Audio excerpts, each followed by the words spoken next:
aku Asila Maisa dari Prodi Hubungan Internasional. Di video ini aku akan membahas tentang memahami teori hubungan internasional. So, let's get into it.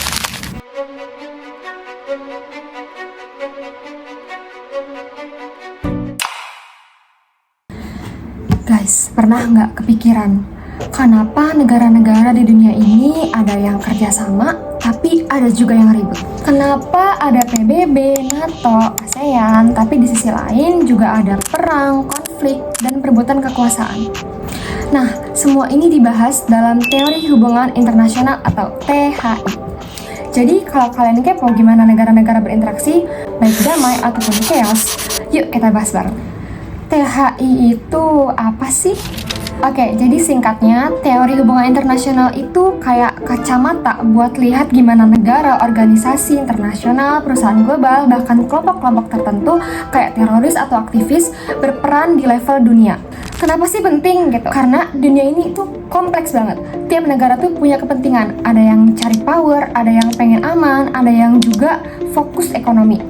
Jadi biar kita ngerti gimana pola interaksi mereka, pakailah yang namanya teori ini gitu. Terus ngapain sih kita belajar ini?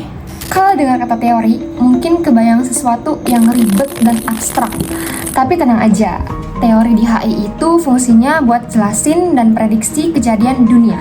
Misalnya, kalau ada negara yang tiba-tiba ningkatin anggaran militer, THI bisa bantu kita buat paham itu strategi pertahanan atau ancaman buat negara lain. Nah, teori ini juga punya konsep dasar, yaitu kekuatan. Ini kayak siapa yang paling dominan. Terus keamanan, kalau ini kayak negara tuh bisa bertahan tuh gimana. Terus ada kepentingan nasional, aka tiap negara itu punya agendanya sendiri. Jadi teori DHI itu not just about memorizing, but more like how we see the world. Gimana cara kita mempelajari THI? So, ada 3 hal penting nih buat ngerti teori DHI. Yang pertama, epistemologi.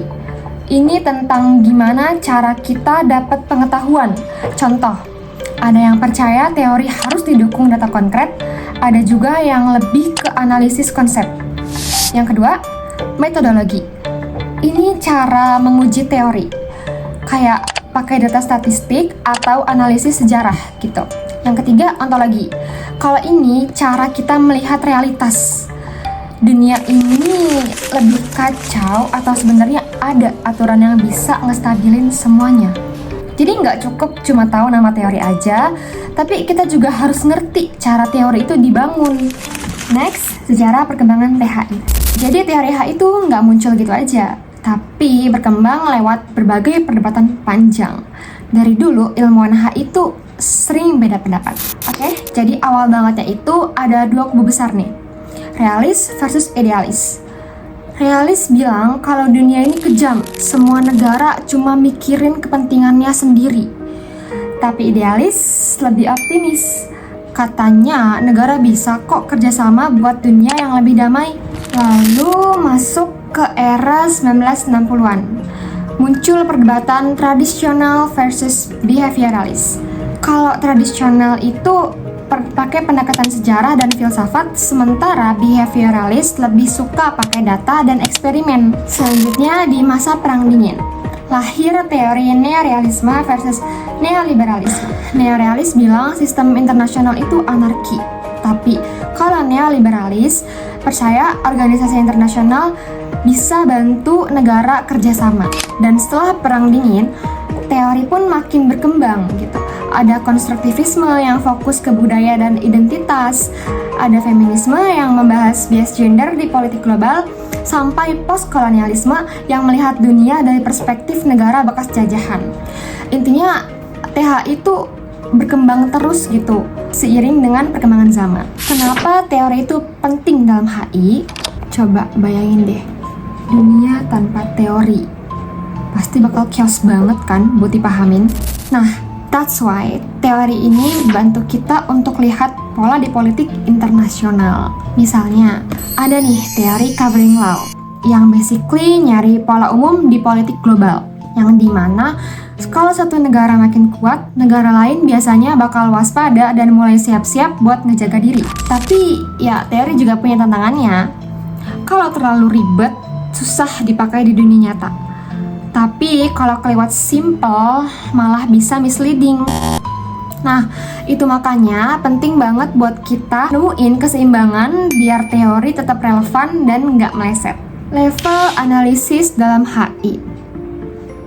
Kita bisa ngelihat fenomena internasional dari berbagai level, kayak main zoom in dan zoom out gitu.